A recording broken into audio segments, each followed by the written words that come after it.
Dr. Sautner was convinced we weren't going to start on time, but here we are proving her wrong, as we usually do in policy. Woohoo. So you want me to start? Okay, great. So we are looking forward to today's meeting. As you might recall from our last meeting, a few meetings ago, we reviewed policy 236, behavior support.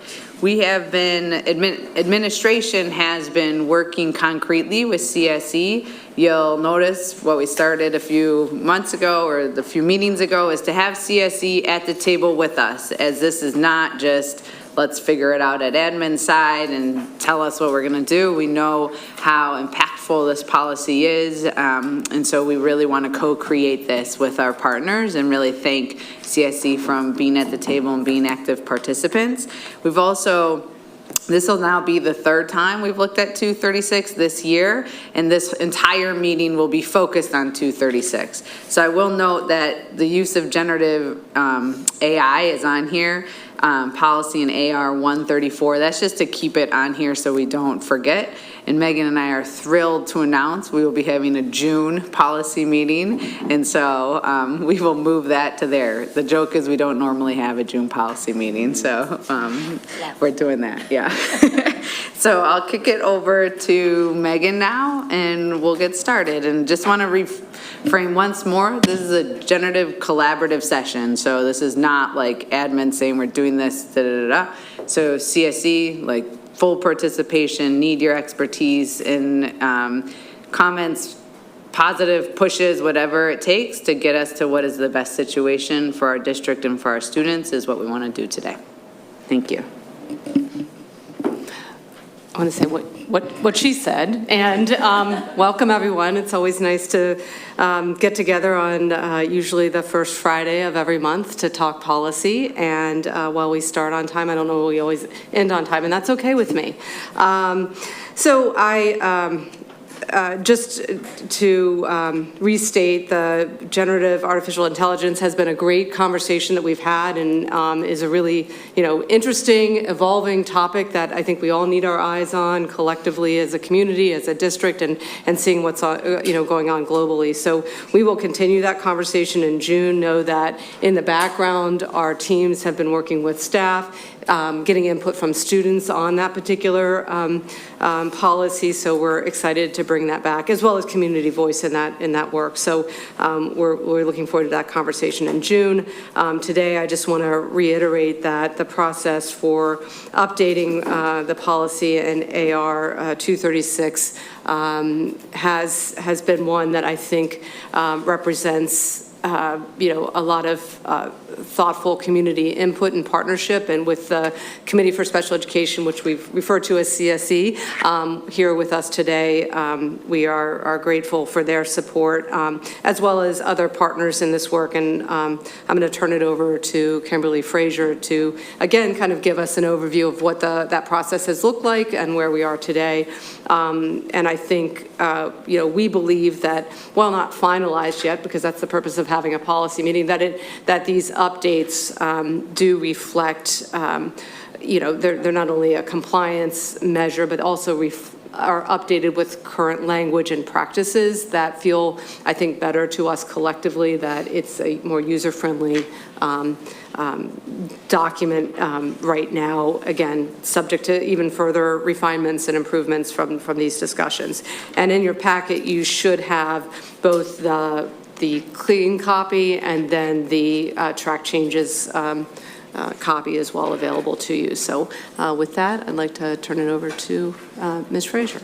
Great, thank you. Good morning, everyone. So for those of you who don't know, Kimberly Frazier, Director of Student Services and Special Education. And as we get started here, I'd like to acknowledge other team members that are here with us at the table and have them introduce themselves so you know who's with us this morning. Good morning, everybody. Melissa Sanapi Gibson. I'm the lead supervisor of special education, EI through 12 plus, as well as special education supervisor. I always joke and say it's my day job, grades 10 through age 22 at the high school level. Been in the district, I think it's been 18 years. I think I'm on my 18th year. 26 years in education, mostly, if not all, special education, and in particular, concentration in autism. So it's wonderful to be here today, and for what it's worth, I actually have really enjoyed working on this policy and bringing it to where it is today. It's been a pleasure to work with CSE on this and all the staff and teams across the district to really make this what we believe is the most appropriate at this point in time. So just thought I'd share that, and I'm going to pass it over to our crew. Hi, my name is Lori Sked. I am the secretary for the Committee for Special Education. It's my first year on this committee. I'm also a parent of 2 students in the district, a 5th grader at Black Rock and a 3rd grader at Penn Wynne. Thank you for allowing us to come to the table as well. And thank you for Kim Frazier and the entire team. We really appreciate the collaboration, I have to say. Hi, Robin Gowrie, also Committee of Special Education. I'm the treasurer, and I have 2 kids in the school district, and I actually was a special education teacher in another state. I also want to take this moment and say that Kara Herman, who is the president of CSE, is absent today. She had a major surgery just recently, and she's home recovering, and she would love to have been here with us, but unfortunately, her health requires her to be at home. Hi everyone, Sarah Arva-Grasic. I am newly the Education Series Chair for CSE. I have a 4th grader at Gladwin Elementary and a 6th grader at Black Rock. And I also want to acknowledge in the room with us, we also have our special education supervisors, Gina Verkler, Dr. Stephanie Doyle, and Gwen Nardowitz, who are also a critical part of the team and the work. Thank you so much and welcome everyone. And we're also sending Kara well wishes and support. I also wanted to just acknowledge that my colleague Abby Rubin is on the, is in this, the, what's it called? Wow, the Zoom. Sorry. Yeah, I'm like looking up. Hi Abby, are you there? Okay. Yeah, I'm in the sky. Okay, thank you. So before we get started kind of diving into the proposed policy and administrative regulations, I want to recognize that there are possibly people in our audience today, whether they're with us in person or virtually, that haven't been able to participate in meetings prior. So I just ask for a little grace, quick 5-minute. I think just some important reminders that some of you may have heard me talk about previously, but I think really worth reminding everyone because it frames the conversation in a really important way. And, you know, as Anna shared, like this is such a critical policy that we have, and they're all critical. This one in particular, I believe, is significant. And we talk a lot about like our collective responsibility. And we have a responsibility to ensure that all children are educated in a learning environment that is safe, supportive, and responsive to each individual child's needs. And that means everyone, not just this particular policy is related to students receiving special education services, but it is not just about the special education team. It's about all of us in the work that we do together every day. Positive behavior support is a very integral part of educational programming. It's structured, it's proactive, it's the teaching of appropriate behaviors, it's working to reduce disruptive behaviors that can hinder learning, and it's about creating inclusive spaces where students with disabilities can access their education effectively and obviously with the goal of improving their academic and social emotional outcomes. Through our conversations, one thing that came up was also just like the importance of reminding that there's a lot of connection to other district policies. Policy 235 is our policy for students' rights and responsibilities and has a strong tie into policy 236. So just as a reminder of the connections across the board to other policies. Again, the importance of the work that we've undertaken is that we really want this to be a guide for all of our team members, and that we recognize that we need to make sure that it's reflective of a wide range of student needs, that it's not just about one specific disability type or support type, that it really has to address the wide range of needs among our students. and that it needs to be really inclusive of what happens before behavior occurs. Behavior will always occur. That is a given. We are going to experience behavior from our students. What we do before is just as important as how we respond to the behavior when it does occur. And so you will see that reflective in the proposed administrative regulations and policy. And it's really things like thinking about sensory-friendly classrooms in schools and the staff training that we provide. The other thing that's really important is making sure that you see the tiers of intervention and going from least restrictive to more restrictive. And that ties really well to the work that we've done with multi-tiered systems of supports with PBIS. That idea of tiers of intervention is woven throughout. It's also not just about physical behavior, it's also about ensuring the emotional and social components of behavior, and that as we do that, we really emphasize the importance of both student privacy and ensuring that the dignity of each child is maintained. There is a lot that's changed since 2012, and so we are excited to bring groups together. And we really have taken a lot of action steps to be thoughtful and deliberate about what we put forward to the community and to the board. We did a lot of background work, looking at research and best practice documents, and talking with our partners through our intermediate units, Bataan, through the Bureau of Special Education. Melissa and I took the opportunity to do fresh school visits, talk with principals, talk with our staff, really see it in action as it is today. And then really seeking input from all of our district and community partners. I am sincerely grateful for the partnership that we've had with CSE. It really has been powerful and I think has really led us to the best possible product to this point. Along with that collaboration, what CSE does so beautifully is seeking the input from our parents and our guardians. They did a survey, we got a lot of good information from that survey that we've been able to use throughout the process. We also took the time to do in-person parent and guardian feedback sessions. My team and I offered families, come in and meet with us, talk about your experience, give us feedback on the policy as it's written now.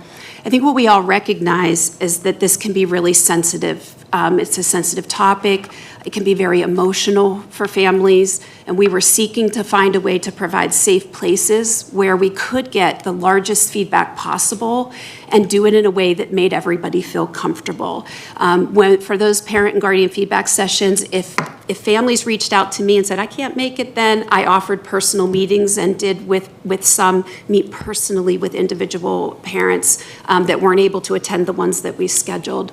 We also have done a lot of work with our district staff and seeking their input into this, as well as having that identified focus group of like some of our identified special education staff who are in the work every day, who are truly experts doing incredible work with our children.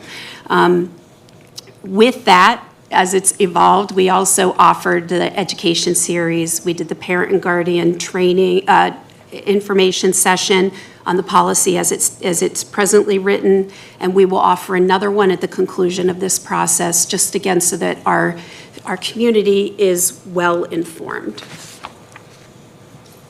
And as we go through our work, I just wanted to add, sorry to Blake. No. I wanted to also reflect that this special education guidebook that was also another collaborative effort will be another place where this information will be updated, and it also prompts us to do those updates in the summer. So I just want to give another example of the work that's been happening this year. Yeah.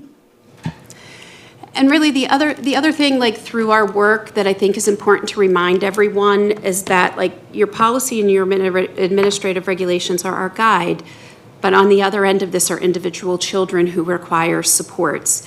And each of those children have really unique strengths and needs that have to be honored and reflected. Each of those children have an individualized education plan. It's within those individualized education plans that we get really specific about what that individual child may need in terms of supports, services, instruction. And so just keeping that in mind as you look through this, that some people say, why isn't it more detailed about all of like the individual pieces? But that gets very specific to each child.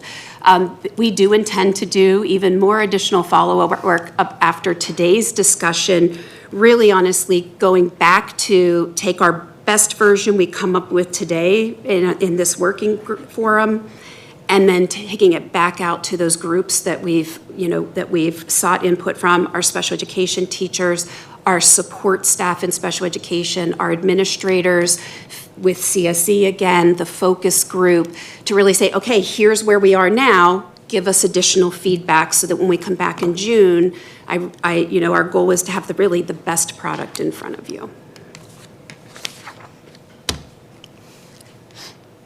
So with that, and I don't know which way if you want us to go through. When you do a comparison, there's very little changes within the policy itself. I think what we were sensitive to is that while the current policy as it stands is actually legally compliant, and there haven't been changes to those, the legal requirements of that, as we were all, working with all of the individual groups, we were sensitive to some changes in language and changes in ways that we support students differently now.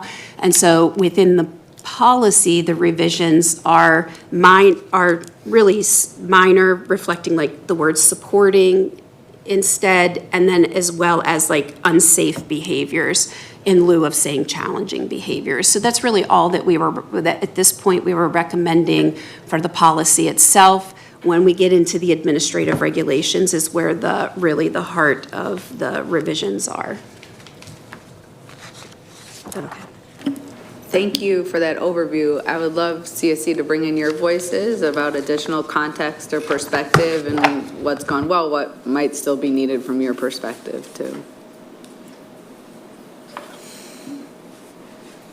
Not to put you on the spot, we can. You could move your mic just closer to you to make sure everyone on Zoom can hear you. Sure. We are also having some of our other board members are possibly on Zoom, so we have some of their notes and some feedback, and I know if there's anybody on the team that wants to share anything in particular.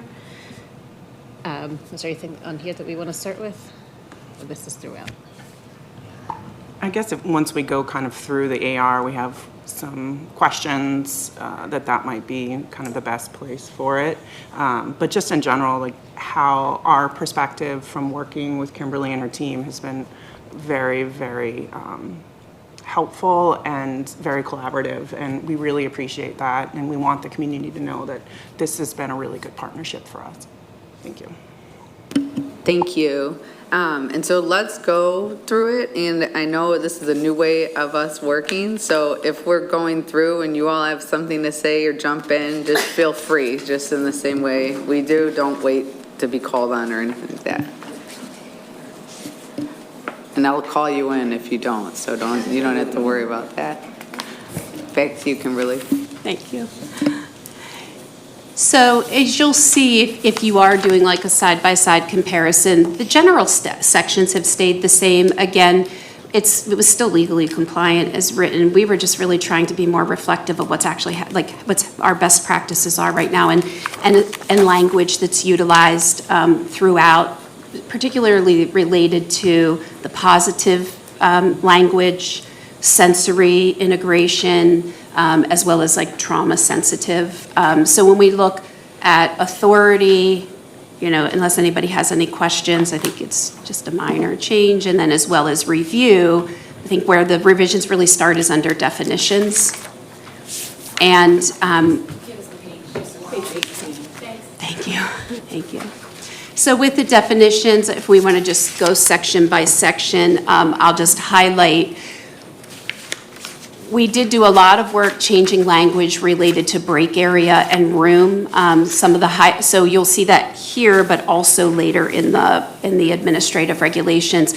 We really have grown in our understanding, not just Lower Merion, but all educational entities, of sensory integration and supporting students in that way. And so we were really thinking, how do we make this more reflective of what's happening in our classrooms? And the other thing is that the current policy focuses heavily on autistic support, but what we know is students of all support types. Students of all different types of disabilities may require some of those sensory and regulation supports, and we wanted to be more inclusive in our language related to that. The other change that you will see, we are the calming room, which previously there is, in the current policy, there is one calming room in the district at Marion Elementary. We are recommending a removal of that from Marion and from the administrative regulations. And we talk, when we get to that section, pretty extensively about what are we doing in lieu of that actually better supports students in a less restrictive way. And so those are some of the key things that you will see within. Okay, so thanks, Kimberly. Let's open it up for any questions or comments or from us about yeah, the first sections here. Yeah. Dr. Sutner, you had something? Want me to go first? Sure. Abby, just yell out from the sky or ping Amy or something so I can integrate your thoughts too. Thank you. I just wanted to pause for a minute and say thank you so much for when we talk about like the dignity of every child. I know that's centering in all of our work that we do at all times with kids and with students, but just naming it out loud was really helpful. I appreciate that, and I wonder if in some way we define that really clearly in places.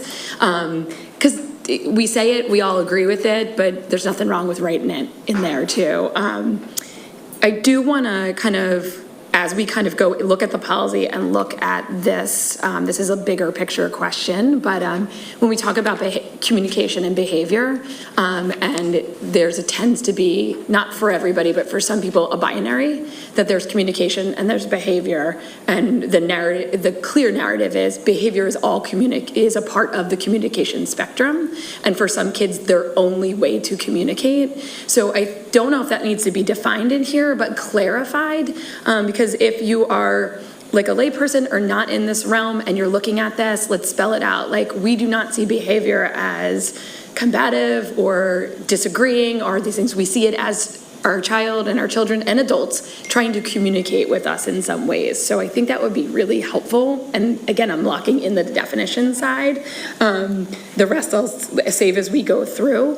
The other thing is I get a little, I love that you brought up the least restrictive way and not a calming room. It's really helpful. That might need to be carried through here because you have a second tier of like going into the sensory room. And so many educators I know that it's just about, hey, why don't you go take a break? You need to go to the restroom. It's like getting out of that room for a moment and coming back in, even though sometimes the hallways are worse. But like, it's smart about, I'm gonna take a walk around the building. Like, all of those things are brilliant and great, and I think that theory and the definition is great and we should pull it through.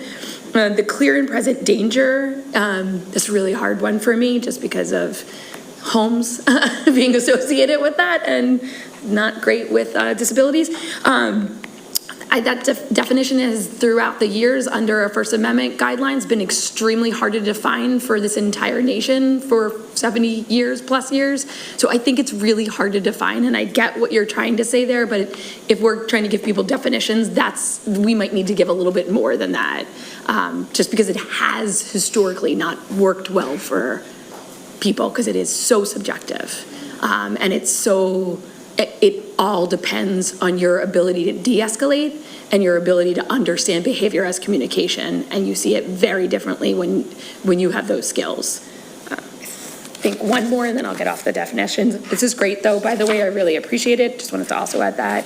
You have this in there later, but I do want to pull back later when we talk about sensory space and measuring time outside the classroom and how do we communicate that with parents and caregivers and guardians so we understand what is the loss of academic time connected with behaviors. And then I think the two other questions I have around this we can save to the end. Thanks. Thank you. Mel or Abby, thoughts or questions on definitions? My notes are kind of off, so I'm kind of working between two computers. I lost stuff that transferring.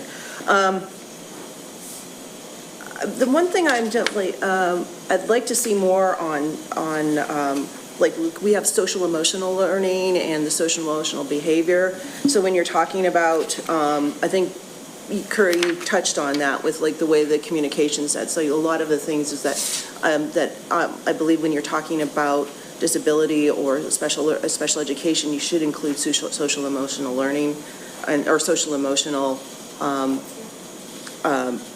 trying to think of the correct word to use for that, but just social emotional behavior as a part of a definition. Because sometimes that can be, come out of many different facets of a child's life, of what's happening at home, what's happening in the room, or what's, part of their disability. But other than, I also wanted to understand a little bit more about sensory space and what that would look, what your thoughts are, what that would look like. And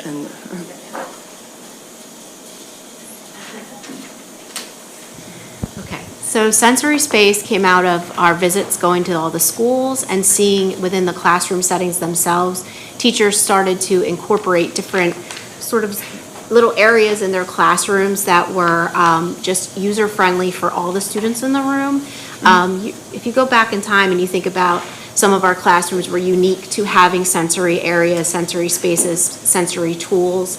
Our teachers have started to push that out to pretty much the school community. So each school has their own unique sort of sensory spaces, walks, in the larger scope. And then if you go into our special education classrooms, you're going to see little areas in the classrooms that are out in front of everybody, but unique to sensory, having different tools and activities that the teachers have identified as their students liking and needing and wanting to use. They're used for general breaks. Go ahead. Oh, okay. They're used for general break times, and then there are students that have specific things into their IEPs of time. Parents are aware, and how do we use that? Why do we use it? Is it to just de-escalate, sometimes take a break? Sometimes they're overexcited. So we've got it in two different ways. We've got sensory within our classrooms for special education specifically, and of course then students have accommodations in general ed classrooms that they may have certain sensory tools that are coming with them. But then in our schools themselves, it's a little bit harder to define exactly because each school has some unique characteristics to what their sensory spaces look like out in the larger forum. so, is it usually a PBIS type of method to get them into those spaces? If it's individualized. So within the classroom setting, it's available to all students. Sometimes the teachers will have one, we saw teachers having one particular group that the teacher was working with, and the other group might have been over in the sensory area, just enjoying the time. Whereas another student may need that for individualized time, and it's defined in their IEP and also potentially in their behavioral Okay, so that's built into their day then, or whatever they're. Yep. Okay. Okay. If that's neat, because for some students, it's, not just about access, but it needs to be scheduled in so it's proactive, and so that would be in the individual plans for the students. Understand that, especially, okay, thank you. Could I just say to that, like, this is a product of where we've been to where we are, and I think, I hate the word, we all hate it, COVID, but I think our teachers really started to encompass, like, all of our kids need and benefit from some of these times where they're just tapping into their sensory integration. And our buildings started to see that as well. Our principals invested in it. And you can walk in one building and it's walking down the hallway and there's things on the wall. Another has like a hopscotch. Like you would have never seen that before. And these are things that I think it's really important. And this policy allows, I feel like, gives us almost like permission to keep that going and sustaining it and maybe growing it as well, of course. Well, I know in our discussions with the inclusive playgrounds with the, I was part of the persons who interviewed and that was a discussion in all three of them about creating spaces for students or that would either calm or stimulate, whichever they needed. Yeah. Okay, thanks. have a Abby, question. Yeah, go ahead. Am I able to add? Okay. This is in the definition section. So I'm just curious if there's a way to include, or is it included and I just haven't caught it, assistive technology or assistive devices within the environmental, what was the term? Environmental interventions or strategies? Is that, or would it go under universal design? Like where, or should that be included? It's just a thought that I have. Do you think it's in there? Just for clarification, meaning including some AAC or just like assistive technology in general, or are you thinking like drill it down a little bit further related to AAC? Can you define for everyone, yeah, too? drilling it down is not a bad idea either. I was just more thinking as I was reading the definitions, and universal design obviously talks about all of these different ways to access and ensure that everybody has the most, sort of inclusive approach, and assistive technology and assistive devices weren't listed. And I was just thinking that that could be something to mention, especially as we're talking about, sort of interventions and tailoring different people's needs, different students' needs. So we could drill it down to AAC, but even maybe just as like a caveat in the universal design definition. Yeah, and I can I appreciate- expand that, sorry, to assistive and adaptive technology or devices? Yeah. Right, sure. And that ties to what Curry was saying about the communication part of it, right? Because that all ties together. So I think the work going back now with our groups is like, how do we bring that forward a little bit more definitively? So I appreciate that feedback. And the only thing I was muttering over here was we sound like NASA in special ed world. And so for other people that may be listening that aren't in our realm, just to define the acronyms so everybody knows what we're talking about. Because I mean, I'll be doing it in a minute and then I won't remember what the acronym actually stands for. So I will need some help.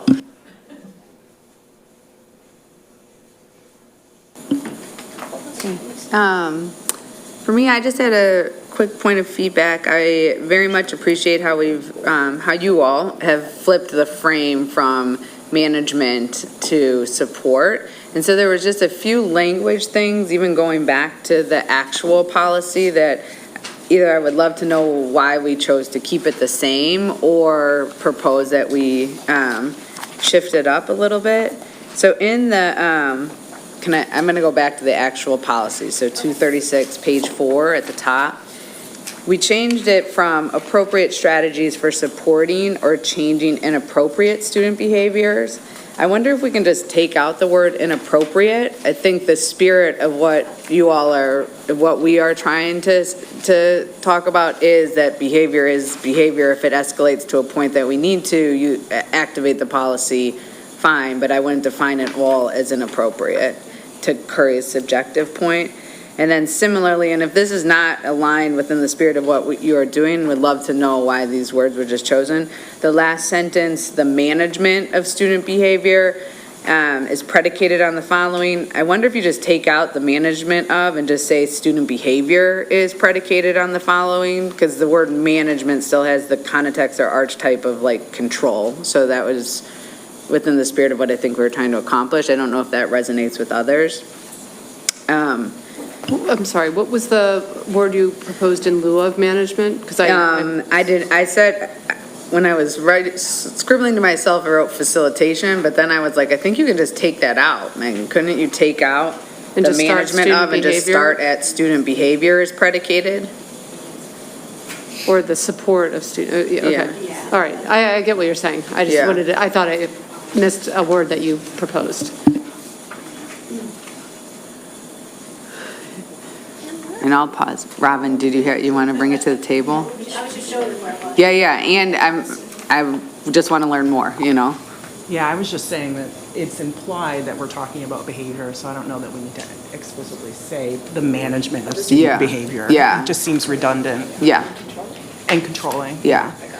Because the idea is what Kimberly said in the beginning, which is almost, and sometimes so much of student behavior is how do you pregame it? So the students' unwelcome behavior are not triggered, or the environment doesn't trigger it. That's the tone I want to take in here, that it isn't about controlling students' behavior. It's about setting up an environment with and training the staff so the best experience possible, the most appropriate, fair, and accessible experience possible in a public ed setting. So I think that's the nice catch, but that kind of pulls it in, and it doesn't put all the pressure on the student and all the pressure on the adult to contain the behavior. We could even just say, like, the following principles apply. And then it makes the same statement, but it's. Well, this is what's fun about revisions. We can come back again. Yeah, so Megan, why don't you take that sentence back with the spirit of what we're all agreeing to? Of just, it's, we can't have a specific expectation of an archetype of what exactly behavior has to be. No, I think this is exactly the conversation we were having about like trying to, and we knew we weren't going to catch everything, Yeah, of so I'm course. glad we're That's why having we're a team. And I think we can definitely wordsmith this a bit more so we can capture that spirit. Great. So within that, then like pulling that theme through to the definitions, I'm on page 2 in the definition of restraint, physical management procedures. I want to propose taking out, and this one you all have to tell me, taking out physical force and changing that to intervention. In the spirit of what we're trying to accomplish, to me, it reads as a dissonance between what we were trying to do by then naming physical force here as what we would be doing. I appreciate that. I Okay. agree. Okay, anything else on definitions? Yeah. I'm gonna go really rogue here. Tanya, you're gonna help me out because I see your hand up already. You have feedback on definitions? We're gonna go section by section. I know. Oh, I love section by section. Okay, so definition first one. I know it's awkward because we're being so collaborative. I know. Where are you from? Not the collaborative. Yeah, not the collaborative, but maybe it's a little non-traditional. Okay. But I only have to say it the first time today, right? Okay, cool. My name is Tanya Schreiber. I live in Penguin, and I love reading codes and policies. And so I guess the first thing is I wanted to, let's go all the way up to the header, where it says behavior support - special education students. Got a really nitpicky question. Does that mean that this policy only, so there's 3 possibilities here. It applies to children with 504s and IEPs, or it applies to all children, or it applies to only children with IEPs. But special education students isn't precise enough for the parents and teachers to know. Do we have, currently what's it apply to, like today? Is it 504 and IEP? Well, it is intended to be for students who are receiving services through IEPs. But what I will say is, as you look through the administrative regulations, there's also a lot in there about what's in place for all students. Like we talk about universal design for learning, some of the setting up the classroom space that is applicable to all students, but it is intended for students with disabilities receiving services through IEPs. So is this the administrative regulation that's used to train the staff to know which group? Because that's what I want clarity on. I understand. Okay. So this applies to children with 504s and IEPs. Yeah, just IEPs. Okay. So currently this language doesn't apply to the other group. Perfect. Okay. So when we talk about the children with IEPs, the state regulations say that parents have to approve the use of having restraints in the IEP. So what is the process that the school district uses if a child refuses that in their IEP? See, Tanya, you're messing up my flow. We're just doing definitions right now. Sorry. Okay, sorry. I'm teasing you only because we're going to go section by section. That's fine. And that comes up next in the procedures. Totally fine. Okay. Assigned responsible employee. Assigned responsible employee, would that person also be trained in the use of restraints is my assumption, but I just want to make sure that again, we're doing definitions. No, that's something else I flagged in the actual AR about who is designated, so let's pause on that and we'll circle back for that. In terms of your first, that's a great flag on the behavior support dash special education students, especially as we talk about PBIS and the other interventions. I'm not sure if it's actually a state law. In some states, it's a law that you have to identify specifically behavior supports for special education students. So we should, unless you know on the spot the answer to that, we should dig into that to see what room there might be. Can you turn your mic on? Sorry, just just say your question again, just so it's super clear to me what you're asking. Is it a requirement by the state of Pennsylvania that it has to say behavior support slash special education students? So said another way, do we have to specify that special education students receive these set of procedures and policies? No, it doesn't have to specifically say special education students receive that. Okay. Yeah. They will, but for special education students, they do need to receive that. Yes. Does that make sense? The substance of this, we're required to have to support Correct. special education students. Correct. How we title it, we can talk about what that feels like, what's best for us as a school community. So going back to the question, which I know was like a year ago, this was a same conversation on this. And I'm going to nerd out, so sorry. This is like Hamilton saying, be careful what you write down in the Bill of Rights, because it doesn't mean that things that aren't in there don't apply. So that's the nerdy way of saying it. What year was that, Oh, that was 7. I thought you really meant it, sorry. What that means is, just because it's not spelled out for every single student what the tactics are, does not mean that and this is kind of what you were saying, Kimberly, the rules and the process of the district doesn't apply. So sometimes when we spell things out, there's always that negative space of like, well, what about if the kid isn't in here? So can you kind of, do you want to? No, okay, but do you want to address that? Because I want to address your original question. Yeah, great. My only point is, just because we don't spell out everybody doesn't mean there isn't like a 9th and 10th amendment that is the catch-all that all students have rights, responsibilities, and framework, right? Thank you for getting me. So are you advocating to change it, or you're advocating to leave? No, I'm advocating that this is a specific policy for, I can't say that word, a specific group of students based on state law requirements. Got it, okay. Right? And that's why it's specific. Got it. That's the third time I used And that word. for me, in practice, it really depends on the rest of the policies. What Ms. Schaefer was saying is there are other policies that encompass everything. And I know this is really important, so we should spell it out very specifically that this is for special education students, in my opinion, and experience and the leadership here. And that would, okay. Okay, I already went, whether or not the crisis response team does include the principal or not, that I already. So the final, I think, I'm trying to stick to definitions. The final thing is where it says clear and present danger of imminent physical harm, and then it says actually caused harm. I'm sorry. So I'm back on page 1 where it says definitions, and then it says clear and present danger of imminent physical harm.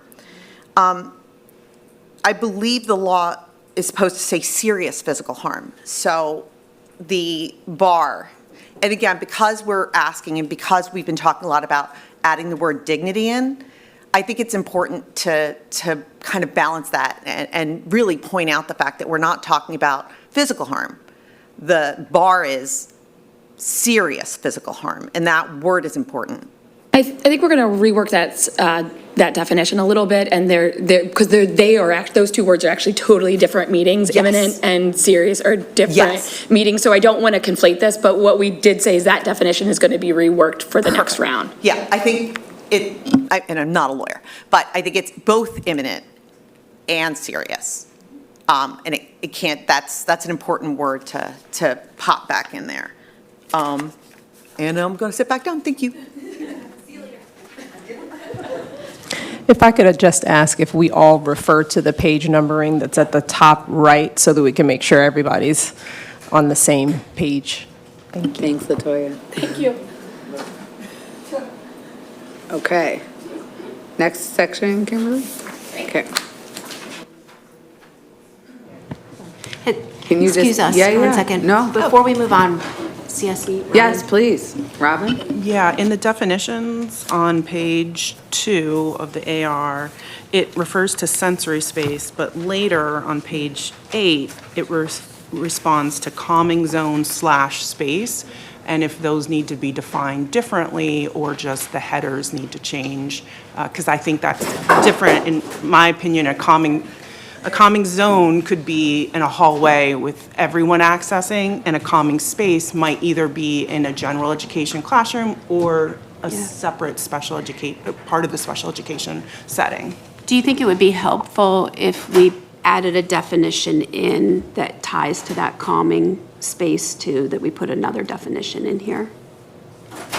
Yeah, Do you think I that think would it be needs, helpful? I think it needs to be, they're two different spaces right. in my head. They are. Yeah. And even further down in the administrative reg, it's spelled out for both. Right. So I appreciate that it's just a adding the little definition. awkward that it's Yep.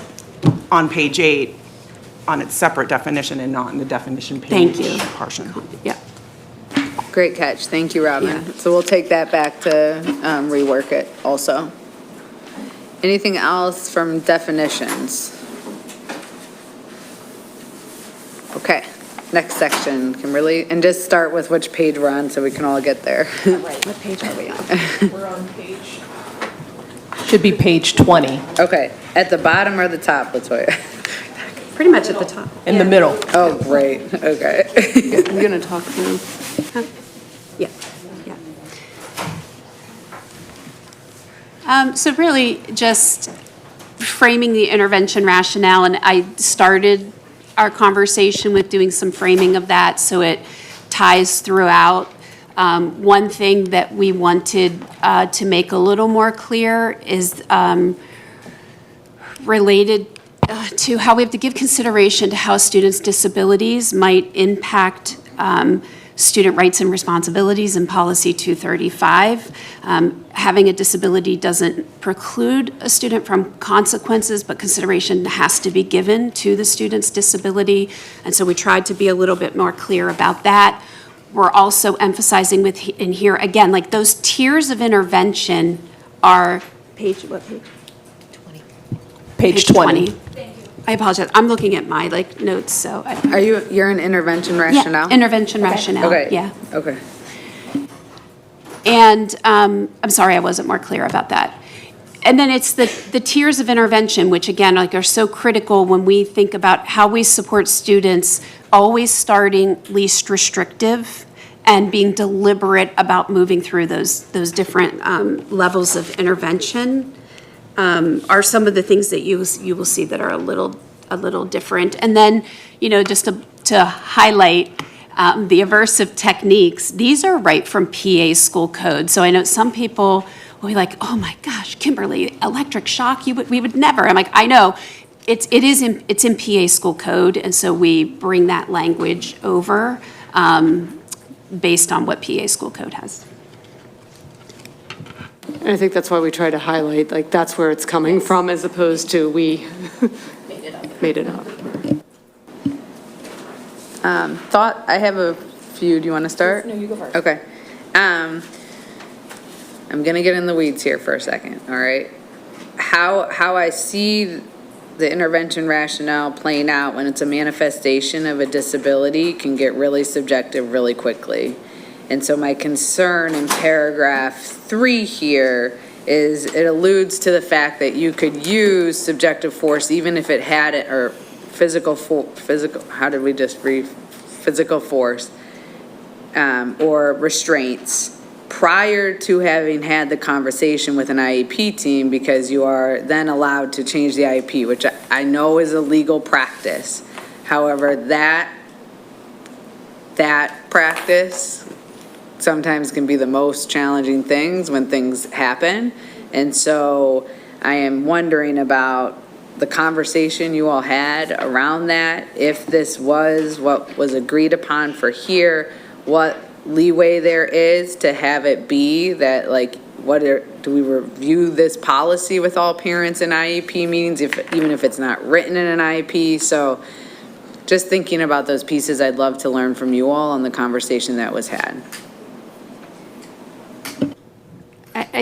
Yes, it is, that is a tricky part of it. And sometimes students will demonstrate unsafe behaviors where they pose an imminent threat, like imminent harm to themselves or others.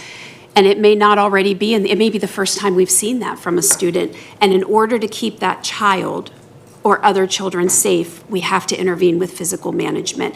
Obviously, I say obviously, it's always a last resort. I just don't want to be disingenuous. Sometimes it is before it's in the IEP because it has to be. But what it does trigger is, even though it isn't in that student's IEP at that time, it still triggers the application of all of these best practices and then an IEP meeting within 10 days to review that with the family and make determinations as a team that knows that child the best. How do we appropriately follow up?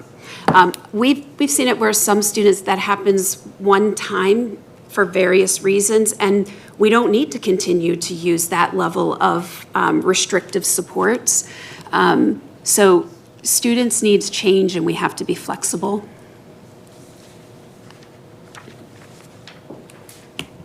Robin, go ahead. Yeah. I mean, we did talk about this in the meeting, and that the whole idea of the policy is to keep kids safe, and it may happen in a way that is unexpected, a one-off, or it might just be the start of behaviors, and that the teachers don't have the luxury of stopping everything and like, okay, let's get this in the IEP. Things happen in the moment, and unfortunately, there may be times then where it's not expected that a student would have to have a restraint, that they would need one.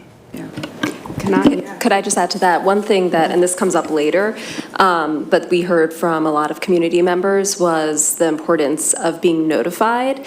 And this is later in the AR, but we did have a long discussion about that and the importance of being notified the same day rather than within 24 hours, and that has been changed. We'll see that a bit later in the document. And we did get a lot of feedback across all opinions about restraints. Some community members said, there shouldn't even be this policy. There's never a time. But then we had other members of the community in CSE saying that, they appreciate the people, the staff members, the special education teachers who are unfortunately having to restrain their child at times, and they really, that's critical to their child's safety, so. I thank you so much for just bringing it in and the different perspectives. I've had the pleasure of having some IEP meetings with some of your team back here, and it's some of the best IEP meetings I've ever witnessed or been a part of as an educator. For the later list, and if you did this, Gina, and I just missed it, please forgive me, but I wonder about taking a moment to review the policy with families, or at least like have it as a piece. So to your point, folks are aware that this is a possibility and to help their students. It's for the later list in your consideration, but I would just want, and I would imagine people that are immersed in the special education world, such as we are, would have that context, but it could help some of the concerns we've heard about the reporting and conversation piece. So food for thought. Yeah, can I just really quickly, just also provide other context, because I think it was to someone's point about, like, it may be before we've even seen behaviors like this to know that we need to intervene to create a safe space. So actually under policy 235, and maybe we want to revisit it, but there is a framework for reasonable force, and that's what it's termed, and that would be applicable to all students. So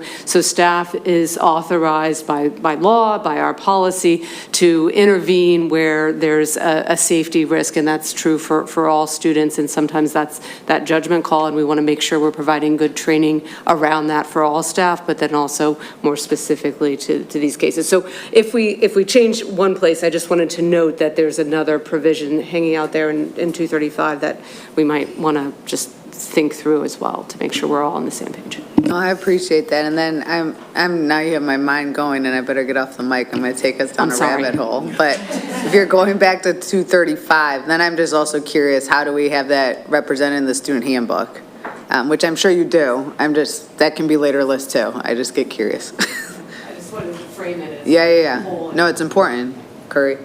Thanks. That's really helpful because there's a couple of spots in here that it feels like it's out there like floating and it needs grounding. So I appreciate you grounded the list like corporal punishment and like this is where it came from. So I think whenever we can do that, even with it's a simple nod or a footnote, whatever, I think it's really helpful because again, all these policies are systematic and they do overlap each other and support the whole of our kids.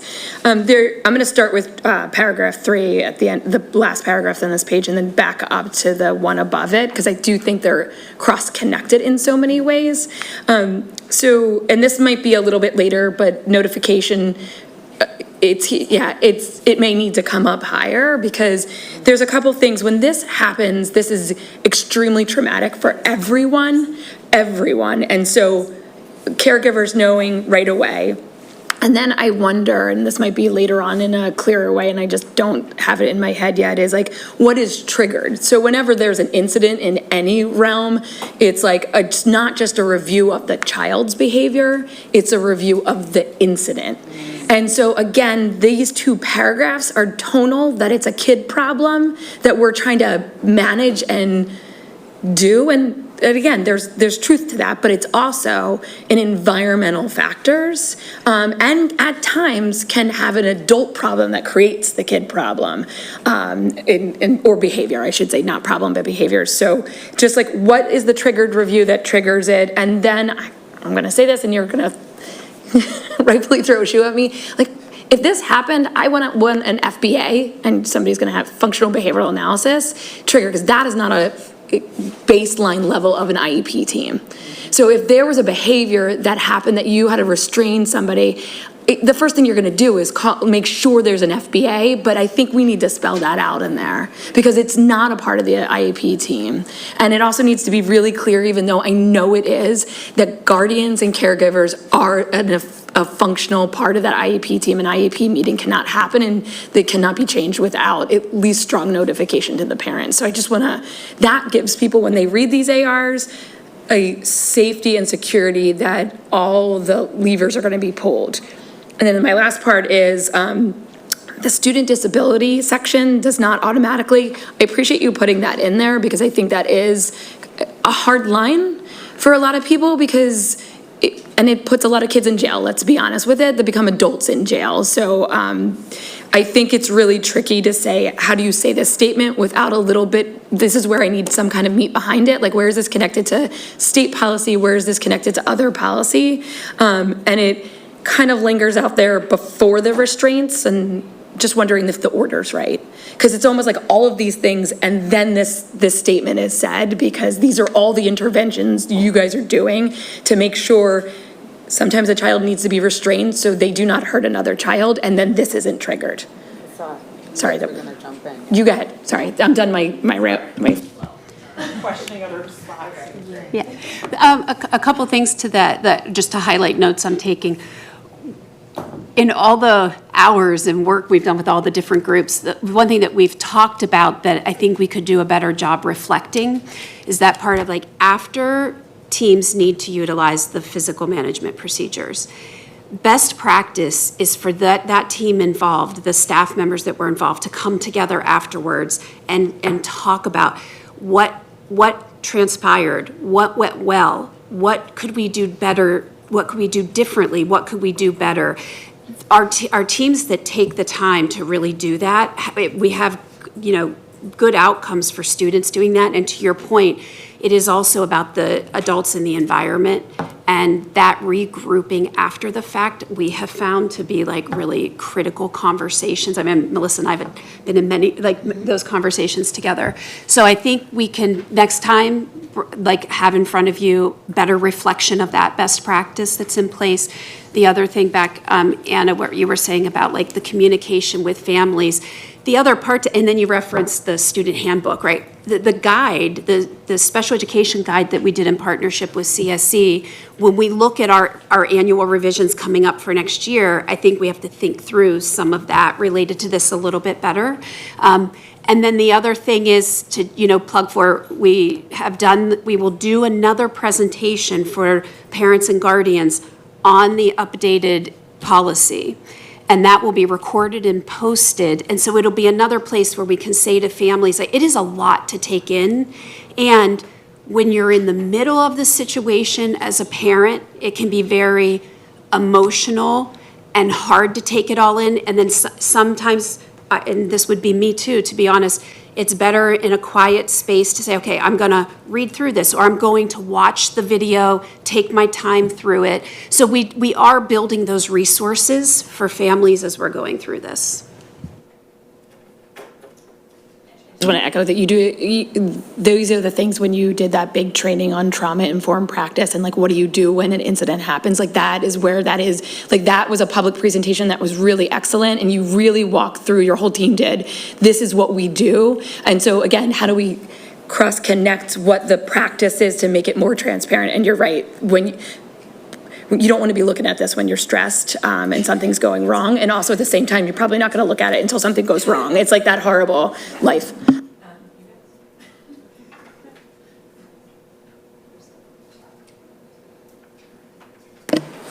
There's a comment in the chat from Juanita Kerber of Ardmore.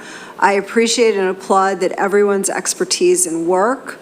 What types of supports are in place when students with functional needs travel in the hallways and particularly on stairs where there is a danger to themselves or others with unexpected physical behaviors? A concerned community member has mentioned this to me. If only other children can see the behavior, how can this be addressed? So I think they're asking about passing times. That's where, to tie back to the beginning where I said, remembering that it's very individualized for students, and that's where within a student's IEP, we do talk specifically about transition times, and there are layers of accommodations that might be in place for that. Sometimes students need to transition when the halls are quieter and it's a separate space. Sometimes they need adult support with them. Sometimes they need just line of sight, an adult to be there to intervene if necessary. So there's different things that are in place specifically related to the individual student. Thanks, Kimberly. So I just want to do a time check because it's 10 o'clock and we're going to clearly need to push AI. Maybe we get to have a July policy meeting. But so I'm not saying to end. I want to, from the admin team, how long do you want to go today? Ian, how long? Don't ask me, I'm not the right person to ask, but I think 10:30 is usually our hard stop. Okay. So, I mean, but I'd like to see if we can at least give the overview today so that everyone hears all of the thinking behind it. And because we'll, if we can get to that in the next 30 minutes, at least to have that out there and then get the questions as we can. I don't know if that's realistic, Mick. Well, if we pause, I'm asking, is it okay to pause on some of the questions so they kind of like introduce all of the changes and then go to questions as opposed to like section by section? Yeah, and then we'll come back section to section, or we'll come back, okay. We'll get through the whole thing and then we'll come back to comments. Yeah, is that work so everyone can hear that it? works, yeah, that works. I'm just saying we'll have to revise the schedule because we're not going to get to the questions. So, because I want to save time for community comments too. Okay. Yeah, I have that, just a suggestion. I'm going to turn it over to you, Kimberly, and I'm just preempting at 10:20. I'm going to do a hard stop for community comments and for anyone that is here, and then we'll talk about revising the schedule to make sure that we give our due diligence. We're all on the same page? Okay, cool. And I'll be brief, which I'm not always. Give it what it's needed. I'm not as great at. But what's really important to us here collectively is like this feedback is really helpful and gives us a lot to work with and to go back and talk about. Related to the training, in the administrative regulation, it's not going to be as specific as the actual plan that we're implementing. We did want to be reflective of who is trained and also this like emphasis on the instructional environments, that promotes self-regulation of behavior and reduces the need for the physical management procedures. We did not reflect it here in the training, but we do have trained teams in all of our schools. We use safety care training.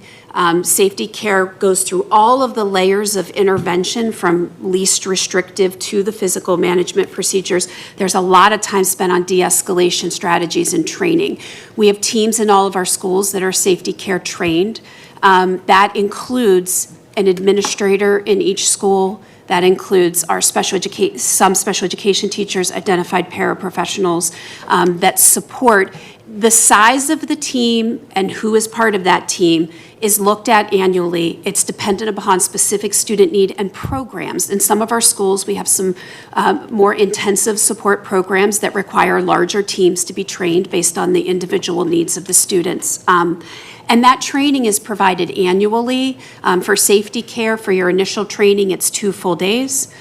For your recertification of that, it is 1 full day.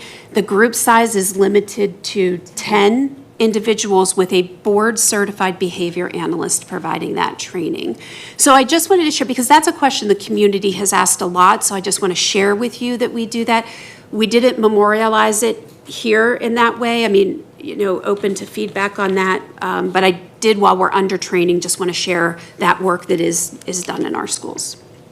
And then the stages of intervention, we focused highlighting universal design for learning, which we've been talking about, so I won't go too in depth here, but you can see, again, the way we frame things and the language we use is really important. And so all groups were really looking at how do we say this in a positive manner that is most supportive of students. So you see that reflected throughout as we go through these different stages.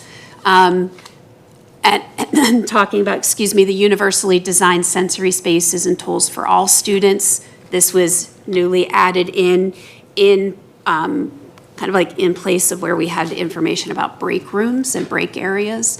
So we've talked about this as we've gone through, so for sake of time, I won't highlight too much here.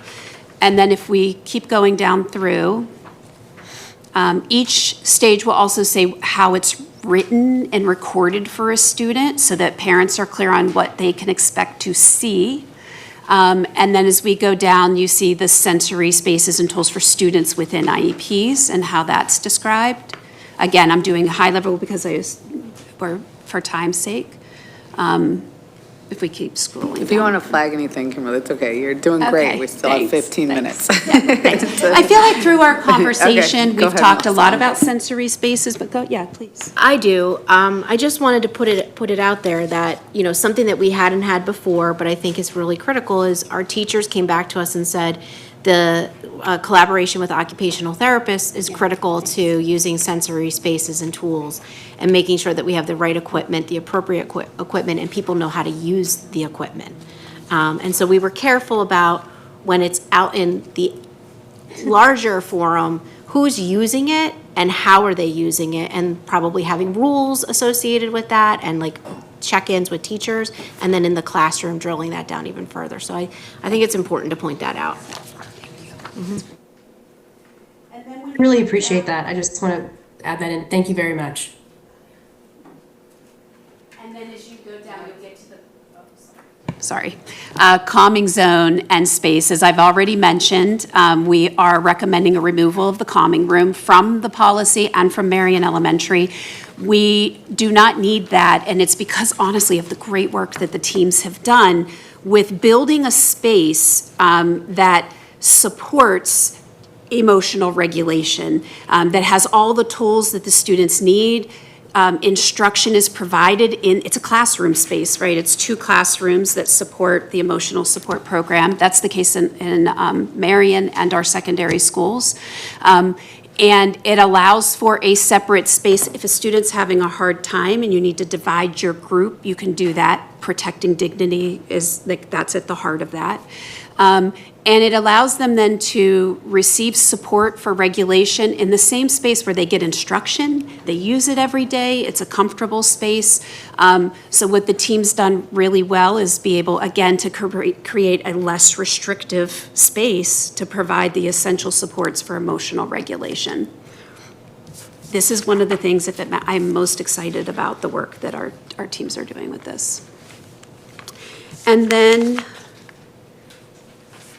we talk about the development of a positive behavior support plan, tried to really be reflective, again, of the language that we're using.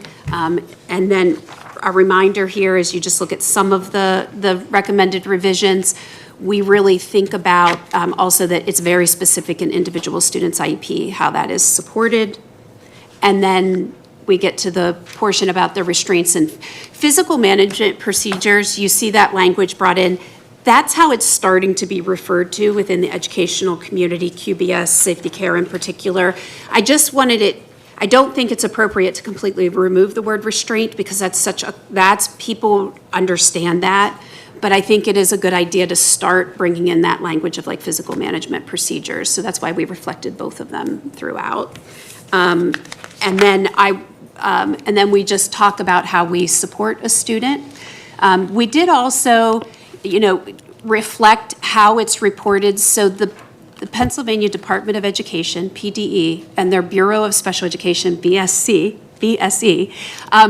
require reporting of restraints. They track it. Our PDE advisor and I are in communication. She monitors that, so we enter a restraint in, and she sees it immediately and reviews and contacts me personally if we have any questions. We're required to do that reporting on a quarterly basis at a minimum, and so we reflected that because, again, that's another question that came up through the feedback and the conversations. I do also want to say, again, it goes without saying, but I feel like I must. The use of physical management procedures are really the last resort. And I think our teams do that really well, that they really try everything they possibly can. It is sometimes unavoidable. And it really is about safety, but that it really is to be a last resort.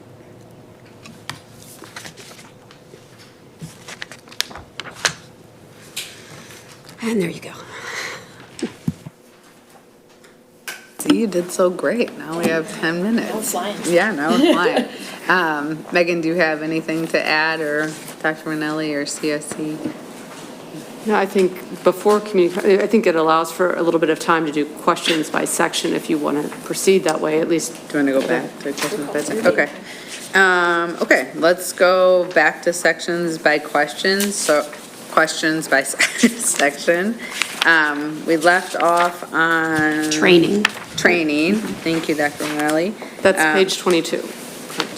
Yes. Of the packet. But it's so, mine is different. Do you have, oh, you're looking at the right. No, mine says page 8. Oh. Yeah. Are you doing the tracking? Anyways, it does. I'm with you. Thanks, Latoya. For everyone but Anna. Yeah. We're on page 22. Okay, great. Let's do questions by section. Who has them or comments? We're on training. Training, or page 22.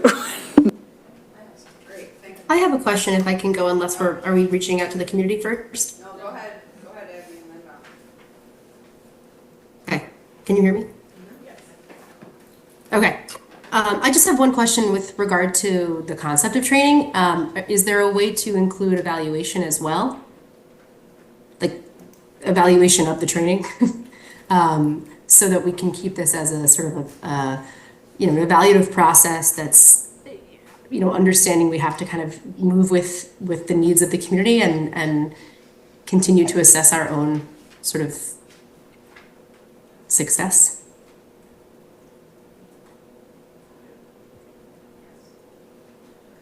I don't know if that makes sense. I get the reason I'm bringing it up is just because I think obviously including training is really key, but having specific outcomes for for the training we're using, I think it's you sort of need both in order to really be effective.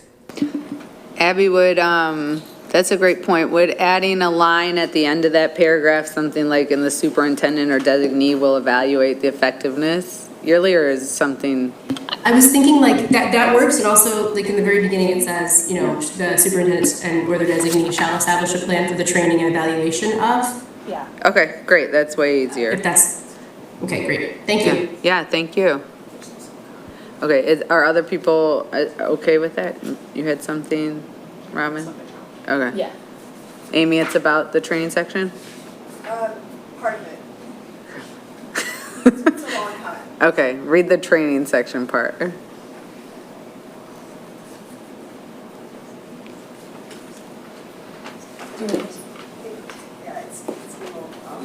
Or just read the whole thing. Well, Robin, yours is about training or something else? It is. Okay.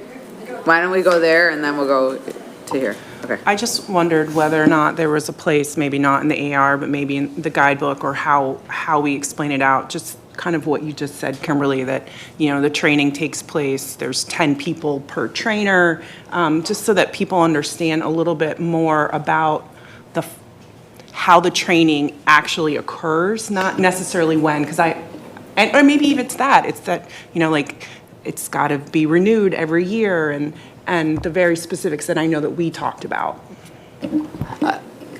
No, it was part of our conversation, and there's so much to remember that we talked through, but that was one piece of, how do we capture that sort of training plan and that information that Kimberly just shared today in a way that is accessible to people that might want to know or might want to recall what it is. And I think there's a way for us to do that either in the guidebook or as an attachment somewhere that says this is, because I like a good one-pager, like here's a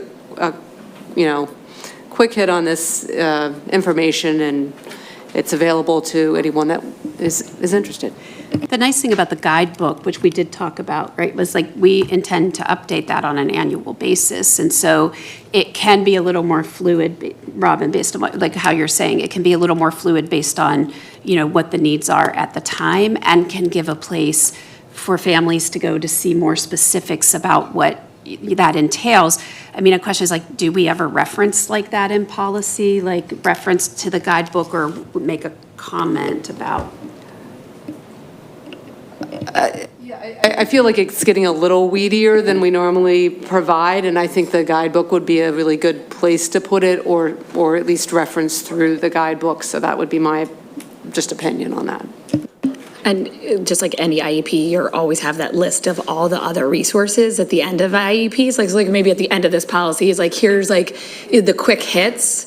And that should be like, if you want more detail, because I do think like the commentary around that we will bring in an outside FBA person to do this training. We will do all these things, like, because that to me was, when we look at this, I like that it starts to be even more focused on how do we train the adults to set up an environment and a process and de-escalation. So that's great. And you want that one pager, but that can be somewhere else, because I think that is really important. The only thing I was going to kind of add to this is, and we don't have to put it in here, and maybe it's just like including A, B, and C, the people, ... because there's so many students who were bus drivers. Like, I don't know, my kid was most connected to the bus driver, and probably spent like a ton of time with the bus driver because our bus ride was so long. And they're not all kids with an IEP have an aide. So I don't want it to be like, well, the aide will handle that. You're absolutely right. Great. But you don't have to put everything, and again, that whole Hamilton quote from earlier, it doesn't have to be an exhaustive list. I think it just needs a ... Mel, you had some questions. I'm just wondering, to what Curry just said about the district, because this is what I'm thinking. They're the last person they see and the first person they see in the day, which can make or break their day. And so I'm just wondering, with the training, is it tiered at all? Is everybody getting the same training, or is this should that be referenced in here? I think that's an excellent point. It is tiered because it depends on the role of the individual, the students that they're working with. So when you think about like the training that your classroom teachers or your bus drivers needs will be different than like your special education teachers who might be working with students who have significant behavioral needs. And so it is, the training is actually tiered based on the needs of the employee. So I think it might I agree with you, it would be worth referencing. Yeah, I'd like to see that in there. Yeah. And then the other thing I was, I'm going back to the page 28 where it also did, or let's see, which, training, it's under the restraints, and it says training and principal will be conducted on a yearly basis to ensure safety of students and staff. I'm just wondering, I mean, because is that enough for people who are in a reactionary mode? I mean, I'm thinking, and I know this is going to sound very, but you think it's almost like it's a weapon. It could be considered, and like you think with police, once an annual thing to train and on reaction training is not enough. And I'm wondering if we need to increase that. I agree with you in a way. I want to say it that oftentimes after an incident occurs, or restraint in particular, that regrouping time, there's oftentimes where we go back to our team and we do some level of retraining. We look at what has occurred and we think about what can we do differently, and it oftentimes requires some level of adjustment. So I think that we can probably think through that a little bit. I'd like us to be more proactive. Let's not let something bad happen in the schools. Let's be proactive and try to, I know things, you can't always control every situation, as you said, but I mean, it would be, if we could be more proactive about that. And I think another place, right, is when we do a functional behavior assessment and a student has a positive behavior support plan, staff are trained on that positive behavior support plan that's specific to that student. I think we could read this and potentially do a better job of explaining that part of it too. Yeah. Because that's like individualized training. Yeah, and also that when you do have a meeting, is there a report, do you share it with everybody to say, here's something we have, and so is there a way to share it with the other persons?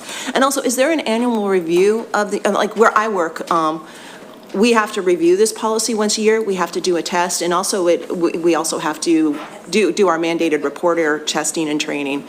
So I was wondering how that all works in with this as well. Yes, we do annual training. I annually train all of our administrators, so we do that at the beginning, where it's fallen, so like historically, is when we do our administrative leadership meetings before school starts. A part of it is always my training of our administrators on this policy. And then we do training with our special education staff, reminders of the policy and administrative regulations, as well as principals reviewing that. Okay. And does so that we could be more clear about that. Yeah, could that be part of the AR, just to say that this is what's expected? And I know this isn't a footnote, but I think it's important to always point out, as a team, special education supervisors under Kimberly, we only utilize BCBAs to do the training of safety care. It's not a requirement of safety care. The requirement is that the person or individuals are safety care trainers, and they have to be trained for that. But we take it one step further and make sure that it's our BCBAs that are doing the training. Right, because they're experts in it. But I don't know how that fits here, but I just think it's important to point that out and always put that somewhere. Okay. And I think that's a great place for wherever the footnote or the one-pager would be. And I also feel like the training for the restraints and going through all the stages is something different than when you just talk about the policy or the AR and that you're talking with the administrators. Yeah, that's absolutely right.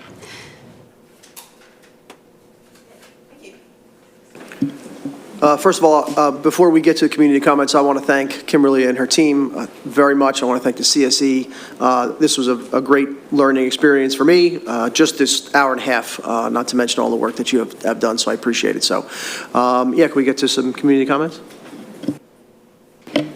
So this comment is from Jamie Bassman of Ardmore.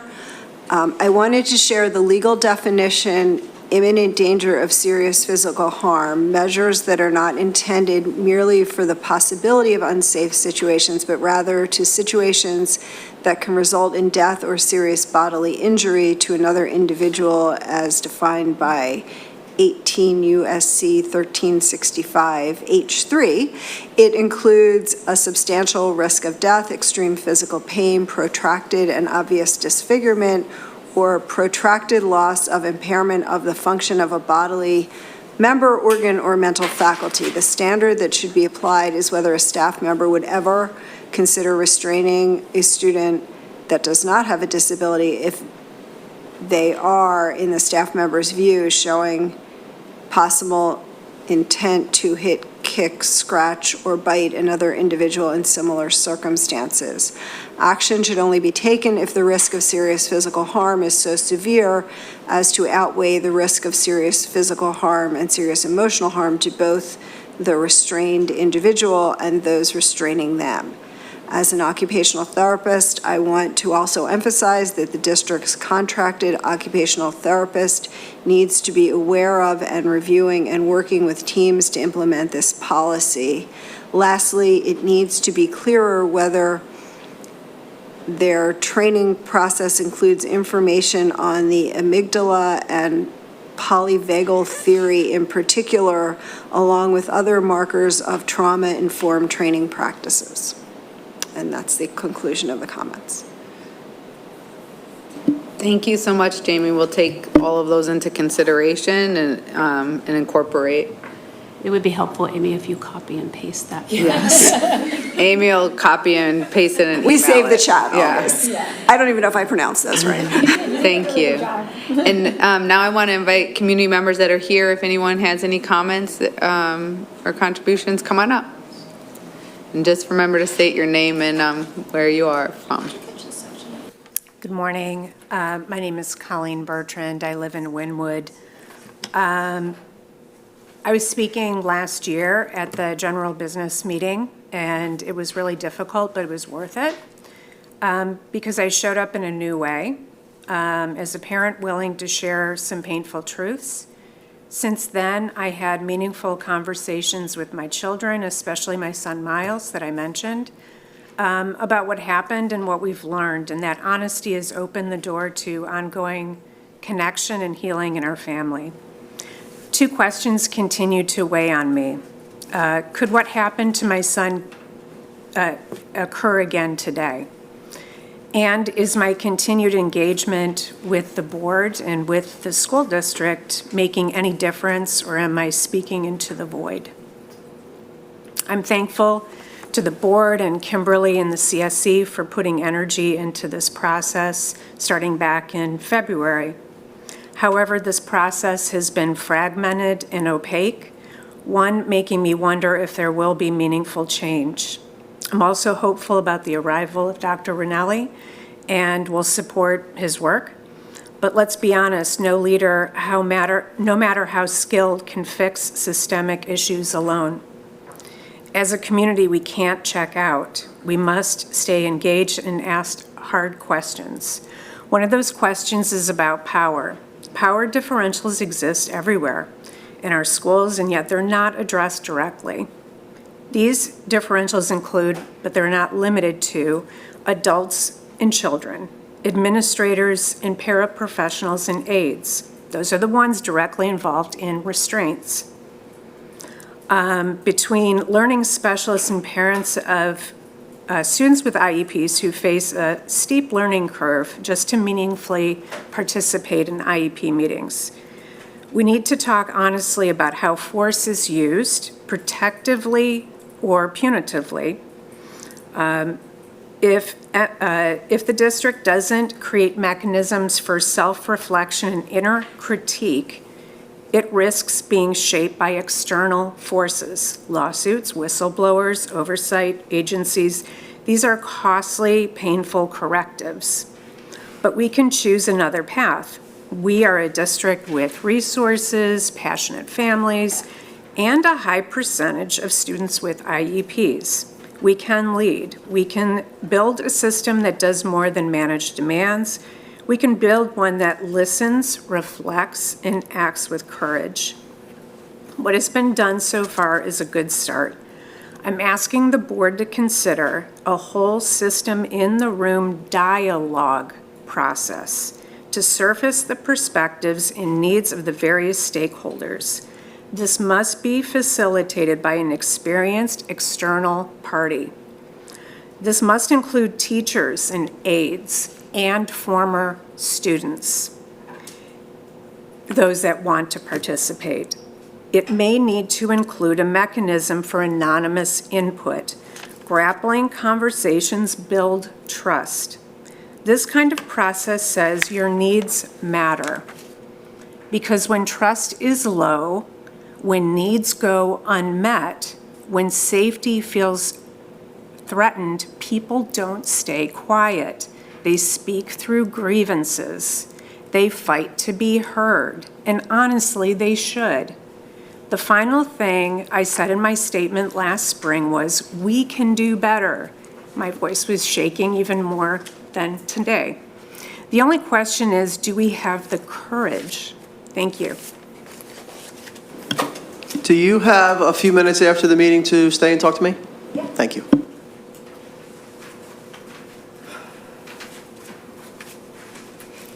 It's a tough act to follow. Thank you, Colleen. That was really beautiful, and I struggle with not letting that be the closing. But, of course, I do have detailed questions. Before I get into them, I think I've been frustrated that this has been postponed so often, and I do think that what Colleen said, and this wasn't my notes, but Colleen did bring up, there is an urgency to this. And I think, despite this group's best intentions, what I'm hearing is there is a need to make some dramatic changes for this summer's training. It's important to get this right. It's also important to realize that what we currently have, the 2012 policy, is absolutely not the starting point for the group of people who are currently designing the training for this summer.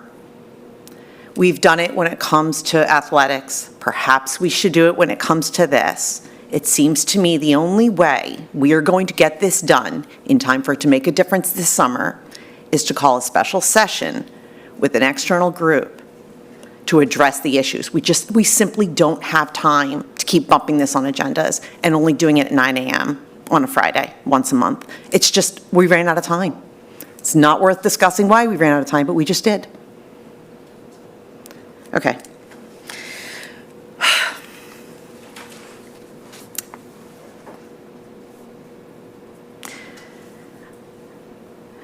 We've heard from Central Bucks, Chester County. There's a lot of stuff in the news about what happens before, during, after restraint, who's responsible for doing what.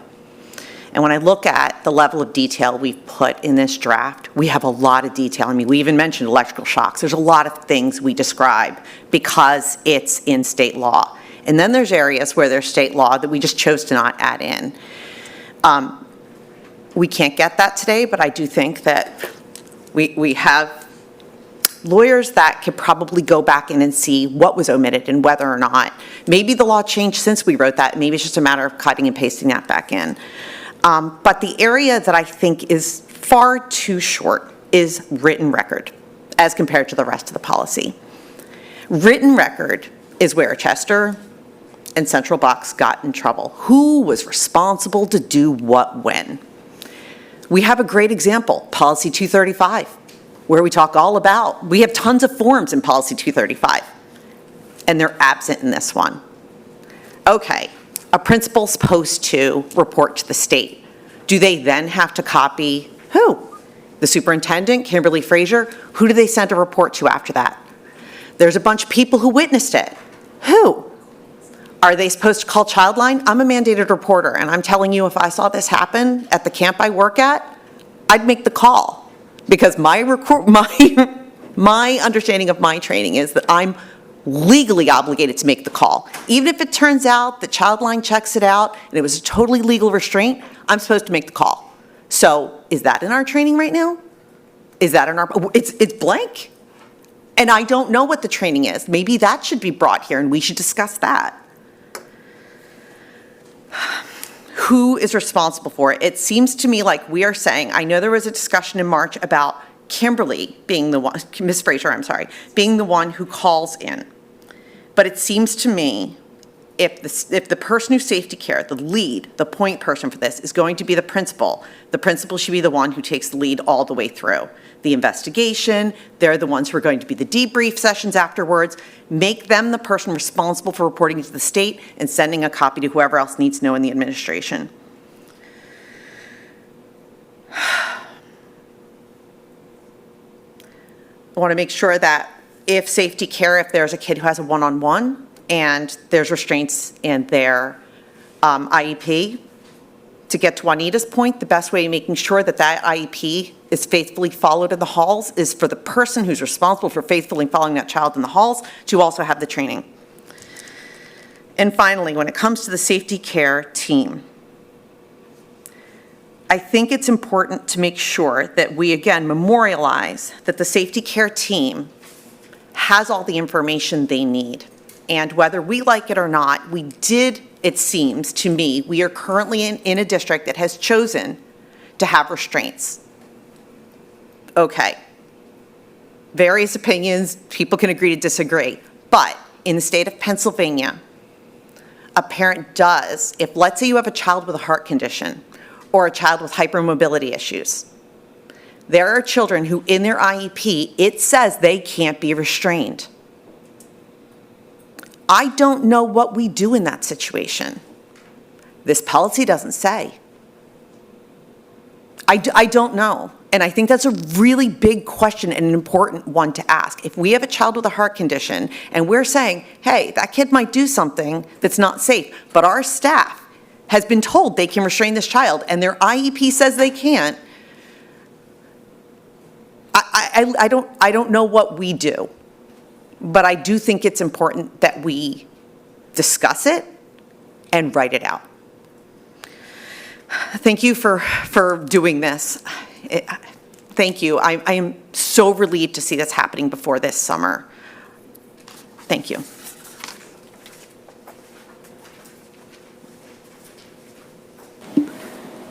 Thanks, Tanya, and thanks, Colleen. And I know you, Colleen, mentioned when you spoke last year, and if it mattered, and I just want to personally say I was there, and it did really matter to me and gave me much more perspective on the importance of 236. And so thank you so much, and I hope you'll continue to stay engaged so we can learn from your experience so other students aren't impacted in the same way. Thank you. We have to revise our calendar so we can keep working on this. Why don't we take that offline? I mean, I'm immediately like, let's do this in June and push AI, but I don't remember all of the. Ms. Schreiber spoke, and I think it's one thing we're talking about is the idea of, however we got to this point in terms of our timeline, we're here, and one of the things I think we all have a vested interest in, maybe I'll just speak for myself, is in seeing this through, at least so we've updated it and are preparing for our staff for next year. So I think I would propose that we clear the slate in June as much as possible to prioritize this. And with respect to AI, I think, it would be nice, what we're working on with the AI is the overarching statement, and I've continued to refer to it as version 1.0. So if it's possible, my suggestion would also be for us to sort of launch that work. And if you don't feel like as a committee you can recommend it to the full board, we would still be operating sort of under those guidelines. And that gives us some direction, I think, also with respect to AI, because in the absence of, we need guidelines for our staff in that area as well. So I just think we can really spend a lot more time in June sort of revisiting this particular policy, and I would prioritize that over the AI, which I think we can, and I'm looking at Mr. Weinstein in terms of like what I think we can continue to work with under what we have so far, is my thought. You're good with that, Scott? Okay. Or Mr. Weinstein, sorry. I go between being formal and informal on the side. I like try to follow what other people are doing. Yeah, one sec. My last question though is, and we've done this in the past, so I don't know if we would want to consider, or this is normally when I need help and Ken tells me the procedures, but could we move the policy forward and then revisit the ARs? And how would folks feel about that? Because that would at least meet some of the needs that Ms. Shriver mentioned about having the architecture of what is the expectation. The policies are the overarching statement, so we certainly could move that forward. I mean, the ARs where the weeds are, and we'll look at that. I think that makes a lot of sense. And then it gets us through June with a policy passed and maybe ongoing work on the AR. So Melanie and Abby, I would propose that. Oh, sorry. Curry's technically on the committee. We don't care what you think, though. Okay, great. So I would propose that we would move the policy forward for voting in our next regular business board meeting. So we have that as a structure. I should have asked you, Dr. Rinelli. And then we can bring the AR back to our June meeting and then proceed with AI separately, like we just talked about. So, wondering, fellow board members, if you would vote with me. Can I just offer a clarification? Because we did, I think, agree that the AI would move to a first reading the last time. So I would, propose that we move both to a first reading. Doesn't mean they go to a second reading, but at least they're teed up that way for a second reading. Thank you for that catch. Curry, Mel, Abby, thoughts? Agreed. Okay. Yeah, I'm fine with the first reading of both. Okay. Abby, are you okay with the first reading? Yeah, I am, and I think as long as we are really, not as long as, but I think it's really important that we are as transparent about the fact that this is really still a work in progress. I think that would be, an important piece to communicate for sure. But I think it's a good idea to go forward that way. Okay, great, thank you. So we went 10 minutes over, but yeah, please. Just add one piece before we leave this policy that we've been talking about, is that we also, I think there has been work with outside people looking at this, and, that work continues for the next round of ARs, but we also have, sorry, I'm going in between formal and not formal. Dr. Rinelli, I'm just going to call you Frank, is here too with not just an expertise as superintendent, but with special education. So we look forward to having that lens on this policy as well. Yeah, I appreciate that expertise. I spent my first 7 years in a self-contained classroom, so it's very near and dear to my heart to make sure everybody has everything they need, all the experiences they need in a dignified way.